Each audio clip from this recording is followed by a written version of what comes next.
Hello dear students, once again welcome in the online class of subject Applied Chemistry, second semester Civil, Electrical and Mechanical branch. I am Professor Swati Ingre, Department of Chemistry, NIT Polytechnic, Nagpur. हमने start किया है unit water treatment and analysis. आज के इस video में हम पढ़ने वाले हैं पोर्टेबल वाटर ट्रीटमेंट प्रोसेस। सबसे पहले हम समझते हैं कोर्स आउटकम। मैकेनिकल और सिविल ब्रांच के स्टूडेंट्स के लिए use relevant water treatment process to solve industrial problems, और इलेक्ट्रिकल के स्टूडेंट्स के लिए select the relevant water treatment process for various application. Water से रिलेटेड इंडस्ट्रियल प्रॉब्लम और वाटर के इंडस्ट्रियल एप्लीकेशंस के बारे में आपको इस चैप्टर में जानकारी मिलने वाली है। लर्निंग आउटकम, ये वीडियो देखने के बाद आप लोग क्या समझने वाले हैं? तो आपको पोर्टेबल वाटर ट्रीटमेंट प्रोसेस क्या होता है, उसमें कौन से स्टेप्स इन्वॉल्व है, उसके बारे में जानकारी मिलेगी। आज का हमारा वीडियो स्टार्ट करने से पहले हम हमारे प्रीवियस वीडियो का एक क्विक रिवीजन कर लेते हैं। तो लास्ट वीडियो में हमने पढ़ा था वाटर सॉफ्टनिंग मेथड में जो थर्ड मेथड थी आयन एक्सचेंज प्रोसेस। उसके हमने केमिकल रिएक्शंस पढ़े कि किस तरह से हार्ड वाटर को सॉफ्ट वाटर में कन्वर्ट किया जाता है। देन आयन एक्सचेंजर बहुत देर तक जब काम करते हैं तो एग्जॉस्ट हो जाते हैं, तो कटायन एक्सचेंजर को कैसे रिजनरेट किया जाता है, अनायन एक्सचेंजर को कैसे रिजनरेट किया जाता है, उसके केमिकल रिएक्शंस हमने देखे, और साथ में ही हमने आयन एक्सचेंज प्रोसेस के एडवांटेजेस भी पढ़े। तो अब हम आज का टॉपिक स्टार्ट करते हैं। तो हमारे टॉपिक का नाम है पोर्टेबल वाटर ट्रीटमेंट। तो सबसे पहले हमें ये पता होना चाहिए कि पोर्टेबल वाटर मतलब क्या। तो पोर्टेबल वाटर की डेफिनेशन है the water which is suitable for drinking purpose is called as portable water. जिस पानी को हम पीने के लिए यूज कर सकते हैं, इस्तेमाल कर सकते हैं, उस पानी को कहा जाता है पोर्टेबल वाटर। तो आई होप कि आपको डेफिनेशन पोर्टेबल वाटर की समझ में आई होगी कि ड्रिंकिंग वाटर को ही हम कहते हैं पोर्टेबल वाटर। देन तो फिर पोर्टेबल वाटर कौन से वाटर को कहेंगे, उसके कैरेक्टरिस्टिक क्या होने चाहिए। तो अब हम देखते हैं characteristics of portable water. Water should be clean, colourless and odourless. जो पोर्टेबल वाटर होता है, पीने लायक जो पानी होता है, वो क्लीन होना चाहिए, साफ होना चाहिए, कलरलेस होना चाहिए, मतलब किसी भी तरह से वो मैला नहीं होना चाहिए, और ऑर्डरलेस, उसमें किसी भी तरह की स्मेल नहीं आनी चाहिए, तभी हम उसको पीने के लिए यूज़ कर सकते हैं। It should be pleasant in taste, पीने के बाद अच्छा लगना चाहिए, है ना, मतलब कड़वा या ये वो ऐसा किसी भी तरह का टेस्ट उसमें से नहीं आना चाहिए, वो पीने के बाद हमें अच्छा लगना चाहिए। It should B reasonably soft, मतलब वो बहुत ज़्यादा हार्ड नहीं होना चाहिए। हार्डनेस किस वजह से होता है, ये हमने अच्छे से पढ़ा है, कैल्शियम और मैग्नीशियम के सॉल्ट, जो डिजॉल्व सॉल्ट्स पानी में प्रेजेंट होते हैं। तो ये जो हार्डनेस है ये 500 ppm से ज़्यादा नहीं होना चाहिए। The dissolved solids must be less than 500 ppm.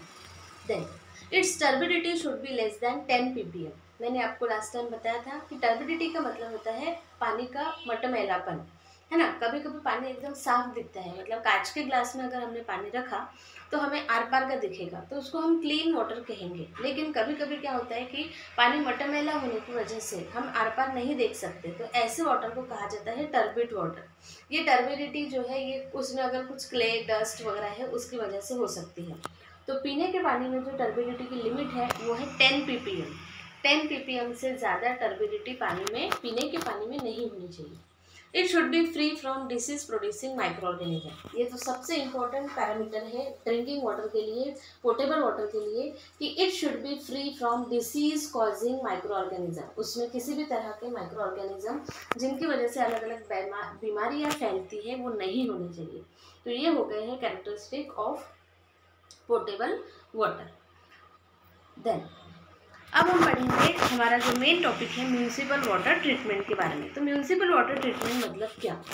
Municipal water treatment is the process of removing the different type of impurities from water to make it portable quality water. हमारे घर में जो पानी आता है जिसे हम नल का पानी बोलते हैं, वैसे तो पानी हमें कुएं से भी मिलता है, झरने से भी मिलता है, ठीक है, लेकिन हम पीने के लिए कौन सा पानी यूज़ करते हैं जनरली, जो शहर में रहने वाले लोग हैं नल का पानी यूज़ करते हैं। तो ये नल का पानी भी कहाँ से आता है, किसी न किसी तालाब से या किसी न किसी नदी से ही आता है। तो डायरेक्ट नदी से लिया, तालाब से लिया और आपके घर में पहुँचा दिया, इतना ये आसान प्रोसेस नहीं होता। उसके ऊपर बहुत सारे डिफरेंट स्टेप्स जो है वो परफॉर्म होती है। इसे कंटिन्यूस मतलब कहा जाता है, उस पूरे प्रोसेस को कहा जाता है म्यूनिसिपल वाटर ट्रीटमेंट प्रोसेस, जिससे उस पानी को पीने लायक पानी बनाया जाता है, पोर्टेबल वाटर बनाया जाता है।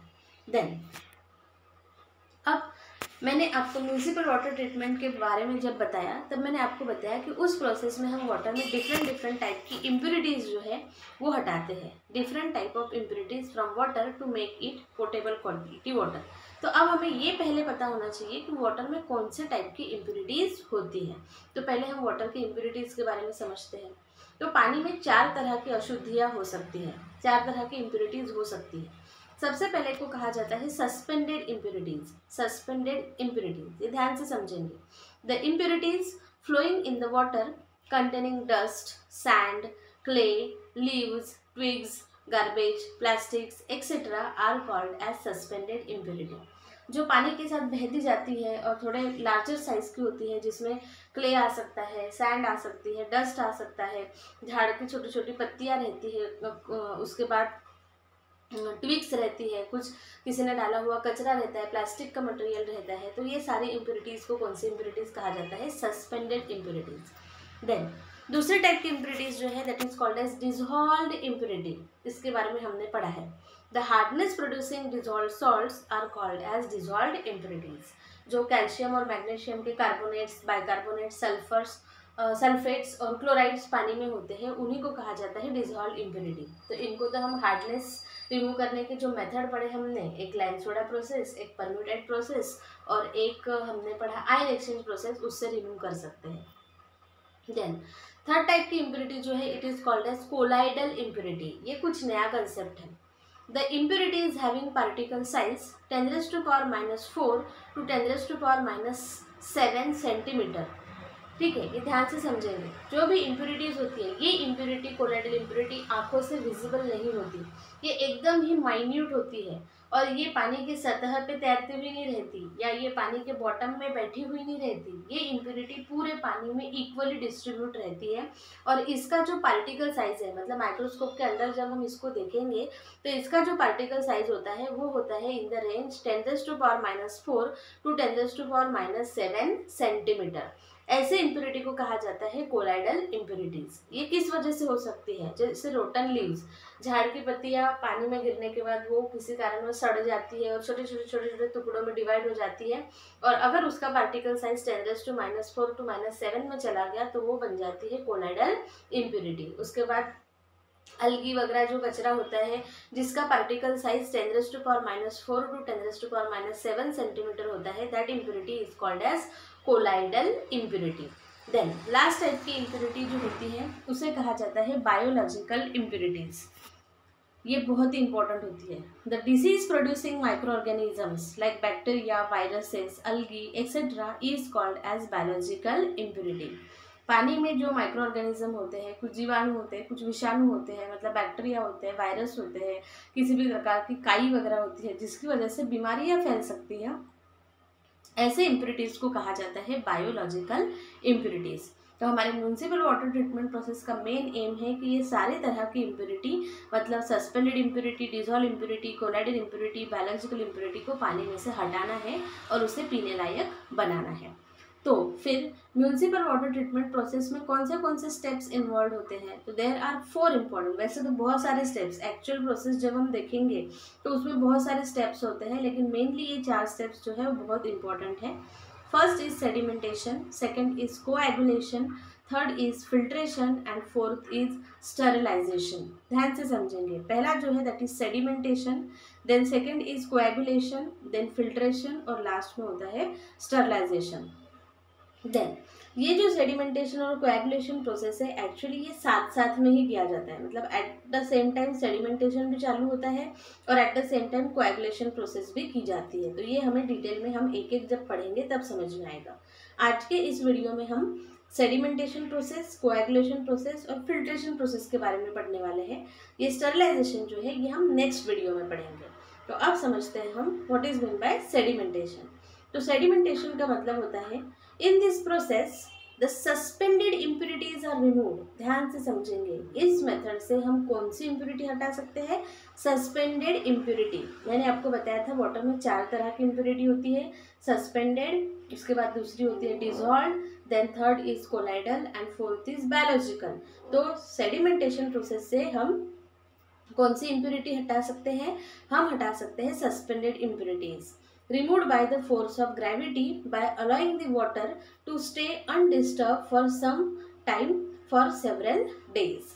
तो यहाँ जब ये म्यूनसिपल वाटर ट्रीटमेंट प्लांट में ये प्रोसेस होती है तो वहाँ पे ऐसे बहुत बड़े बड़े टैंक होते हैं, ये आप देख सकते हैं, ये टैंक है, इस बहुत ही बड़े बड़े साइज के टैंक होते हैं। नदी से या तालाब से जो भी पानी इकट्ठा किया जाता है वो इन टैंक में कुछ दिनों के लिए, कुछ हफ्तों के लिए एक्चुअली रखा जाता है, ताकि उसमें अगर किसी भी तरह की सस्पेंडेड इम्प्यूरिटी है तो by the force of gravity वो सारी इम्प्यूरिटी जो है इसके बॉटम में बैठ जाएगी और फिर ऊपर का वाटर जो है वो हम डिकैंट कर लेंगे और सब जो स्लज है वो नीचे में जमा रहेगा, जिसे हम बाद में साफ कर सकते हैं। तो इस प्रोसेस से हम मैक्सिमम सस्पेंडेड इम्प्यूरिटी को हटा सकते हैं। देन नेक्स्ट जो प्रोसेस है, नेक्स्ट जो स्टेप है that is called as coagulation. ये भी बहुत ही इंपॉर्टेंट प्रोसेस होती है, बहुत ही इंपॉर्टेंट स्टेप होती है। In this process colloidal impurities having particle size 10⁻⁴ to 10⁻⁷ centimeter are removed। Impurity के लिस्ट में मैंने आपको कोलाइडल इम्प्यूरिटीज भी बताया था, तो वो कोलाइडल इम्प्यूरिटी कौन से स्टेप्स में से निकाली जाती है? कोएगुलेशन।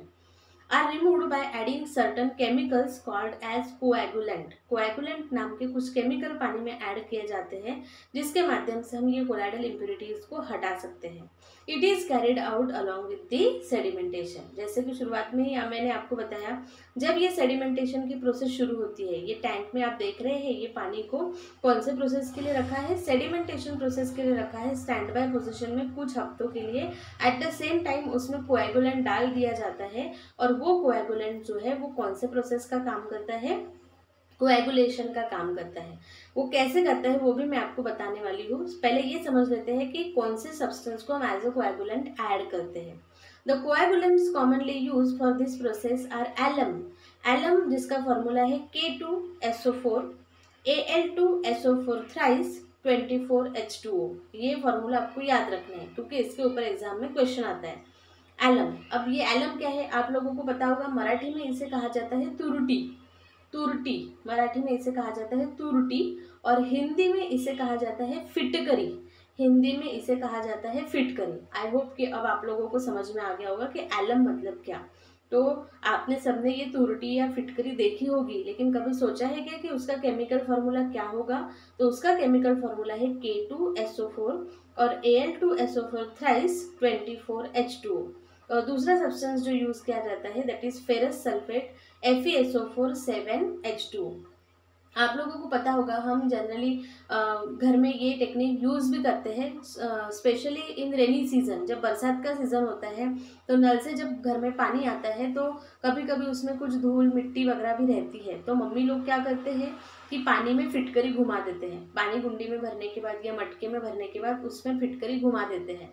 उससे क्या होता है, ये जो कुछ भी इम्प्यूरिटी जो पूरे पानी में ऐसी पूरी हर जगह पे फैली हुई रहती है, वो इम्प्यूरिटी जो है उसके क्लम्स बन जाते हैं। मतलब पहले वो एक एक पार्टिकल अलग अलग होता है, लेकिन ये फिटकरी घुमाने के बाद वो सब पार्टिकल एक दूसरे के साथ जुड़ जाते हैं और एक बड़ा लंप बनाते हैं, और वो लंप का वजन जो है वो ज़्यादा होने की वजह से वो नीचे में बैठ जाता है और ऊपर में साफ पानी हमें मिलता है। बिल्कुल इसी मैकेनिज्म पे ये प्रोसेस जो है वो काम करती है। जैसे कि ये डायग्राम में आप देख सकते हैं, ये डायग्राम में आप देखिए, ये सबसे पहले इसमें ये कोलाइडल इम्प्यूरिटीज थी, अकेला अकेला पार्टिकल प्रेजेंट था जिसका पार्टिकल साइज 10⁻⁴ to 10⁻⁷ सेंटीमीटर के रेंज में था। ठीक है, अकेला अकेला पार्टिकल था जिसको हम ट्रैप नहीं कर सकते थे, रिमूव नहीं कर सकते थे। और ये सेडिमेंटेशन प्रोसेस से नीचे भी नहीं बैठता क्योंकि ये पूरी पानी में फैला हुआ रहता है। फिर हमने इसमें क्या ऐड किया, कोएगुलेंट। जैसे हम इसमें कोएगुलेंट ऐड करते हैं, ये कोएगुलेंट क्या करता है, ये जो अकेला अकेला पार्टिकल है, जो अकेला अकेला घूम रहा था, इनका ग्रुप ग्रुप बनाता है। जैसे ये 3-4 पार्टिकल का एक ग्रुप बन गया, ये 3-4 का एक ग्रुप बन गया, इनका ग्रुप बन गया।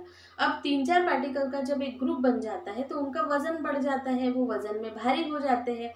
और जब भी कोई चीज़ वजन में भारी हो जाती है तो वो कहाँ पे जाके बैठती है, नीचे में जाके बैठती है। मतलब जो कोलाइडल पार्टिकल आप डायग्राम में देख सकते थे, पहले पूरे पानी में घूम रहे थे इस तरह से, वो कोएगुलेंट डालने के बाद बड़े बड़े लम्प्स में कन्वर्ट हो गए। इसको लम्प्स कहा जाता है।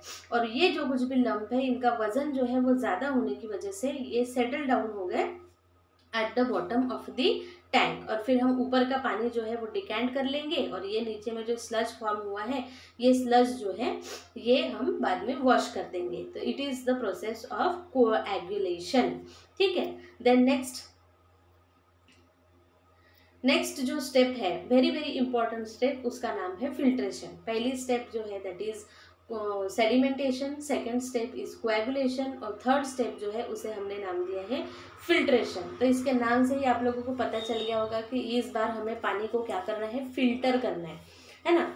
तो घर में भी वैसे हमारे जब पानी आता है तो हम छन्नी से उसको छान ही लेते हैं, लेकिन जो म्यूनिसिपल वाटर ट्रीटमेंट प्लांट होता है जहाँ पे ये पानी का इतना सारा प्रोसेस किया जाता है, वहाँ पे भी बहुत बड़े बड़े फिल्टर होते हैं जिन फिल्टर में से इस पानी को छाना जाता है। तो पहले हम फिल्ट्रेशन प्रोसेस के बारे में जान लेते हैं कि इससे कौन सी इम्प्योरिटी रिमूव होती है।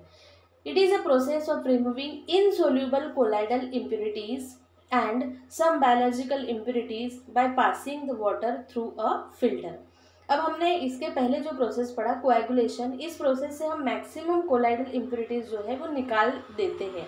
लेकिन अभी भी हो सकता है कि कुछ कुछ कोलाइडल इम्प्योरिटी जो है वो लम्प के फॉर्म में नीचे नहीं जमी हुई है और वो इसी में पानी में घूम रही है। तो ऐसे जो बची कुची इम्प्योरिटी होती है, कोलाइडल इम्प्योरिटी, उसको हम फिल्ट्रेशन प्रोसेस से निकाल सकते हैं और कुछ बैक्टीरियल इम्प्योरिटी को भी हम फिल्ट्रेशन प्रोसेस से निकाल सकते हैं। इसके लिए जो फिल्टर यूज़ किया जाता है generally municipal water treatment process में, उसे कहा जाता है ग्रेविटी सैंड फिल्टर। आप ये डायग्राम में देख सकते हैं, उसे क्या कहा जाता है, ग्रेविटी सैंड फिल्टर। ये मैंने एक सिंपल सा डायग्राम यहाँ पे शेयर किया है, तो आप ध्यान से समझेंगे। ये ग्रेविटी सैंड फिल्टर जो है ये एक तरह से कंटेनर होता है। इस कंटेनर में हम यहाँ से वाटर भरते हैं और इधर में ये एक फ़िल्टर बेड लगाया हुआ है।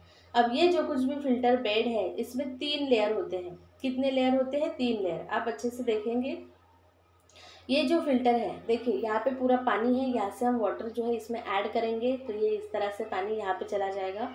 देन यहाँ पे हमने ये फिल्टर लगाया हुआ है, ये फिल्टर लगाया हुआ है, ये फिल्टर में से पानी नीचे में पास होगा और फिर इम्प्योरिटी ऊपर रह जाएगी और यहाँ पे हमें कौन सा पानी मिलेगा, साफ पानी मिलेगा। अब ये जो कुछ भी फिल्टर है ये किस चीज़ का बना हुआ होता है, तो इसकी जो चौड़ाई होती है, ठीक है, इसकी जो थिकनेस होती है वो होती है 100 सेंटीमीटर। उसकी थिकनेस कितनी होती है, 100 सेंटीमीटर। लेकिन 100 सेंटीमीटर में हमने 3 लेयर यहाँ पे लगाई हुई है। पहली लेयर 50 सेंटीमीटर की, दूसरी लेयर 20 सेंटीमीटर की और तीसरी लेयर जो होती है वो 30 सेंटीमीटर की होती है। अब ये जो पहली 50 सेंटीमीटर की लेयर होती है ये होती है फाइन सैंड। फाइन सैंड मतलब एकदम जो महीन वाली सैंड होती है। सैंड सबको पता है, मराठी में उसको रेती कहते हैं और हिंदी में उसको क्या कहते हैं, सैंड कहते हैं, कुछ तो भी कहते हैं, ठीक है। तो रेत, हाँ, सैंड मतलब रेत। तो एकदम जो फाइन सैंड होती है, एकदम ही महीन, एकदम ही बारीक वाली, उसकी लेयर जो है वो कितने सेंटीमीटर की लगाई जाती है, 50 सेंटीमीटर, ठीक है। देन दूसरी जो लेयर है वो थोड़ी सी कम थिकनेस है, उसकी 20 सेंटीमीटर होती है और यहाँ पे हम लगाते हैं कोर्स सैंड। कौन सी सैंड लगाते हैं, coarse sand. Coarse sand COARSESAND, यहाँ पे हम लगाते हैं कोर्स सैंड। कितना सेंटीमीटर, 20 सेंटीमीटर।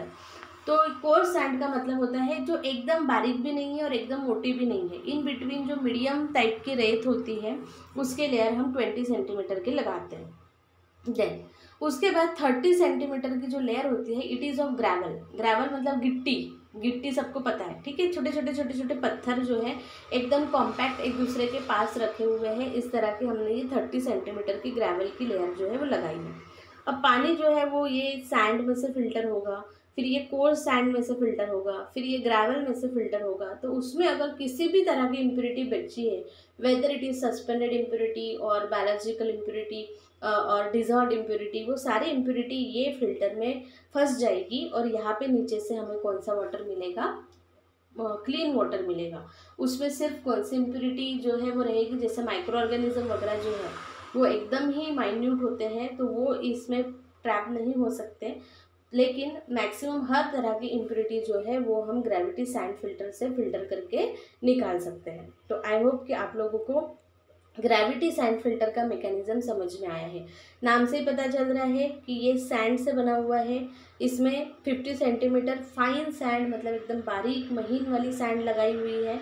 देन 20 सेंटीमीटर की थोड़ी सी मोटी वाली सैंड लगाई हुई है और 30 सेंटीमीटर की ग्रेवल की लेयर जो है वो यहाँ पे लगाई हुई है, जिसमें से पानी को फिल्टर होना है। तो ये हमने पढ़ा फिल्ट्रेशन प्रोसेस के बारे में।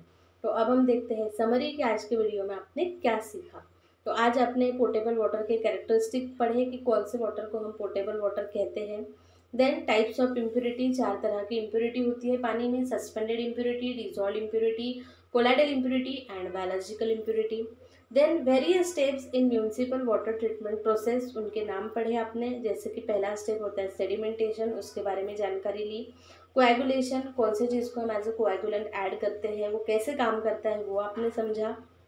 और फिल्ट्रेशन प्रोसेस के बारे में भी आपने समझा। अब जो लास्ट स्टेप होती है इस म्यूनिसिपल वाटर ट्रीटमेंट प्रोसेस में वो है स्टरलाइजेशन। तो वो जो है वो हम हमारे नेक्स्ट इसमें पढ़ने वाले हैं। तो प्रोग्राम आउटकम क्या है, तो आज के इस वीडियो से आप लोगों को बेसिक नॉलेज जो है वो मिला है म्यूनिसिपल वाटर ट्रीटमेंट प्रोसेस के बारे में, और ये चीज़ आपको लाइफ लॉन्ग डेफिनेटली याद रहने वाली है।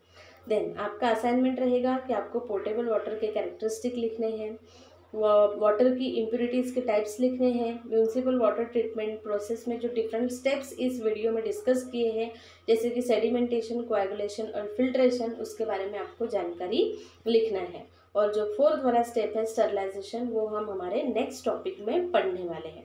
तो dear students, don't worry, be happy, keep learning, happy learning. Thank you very much.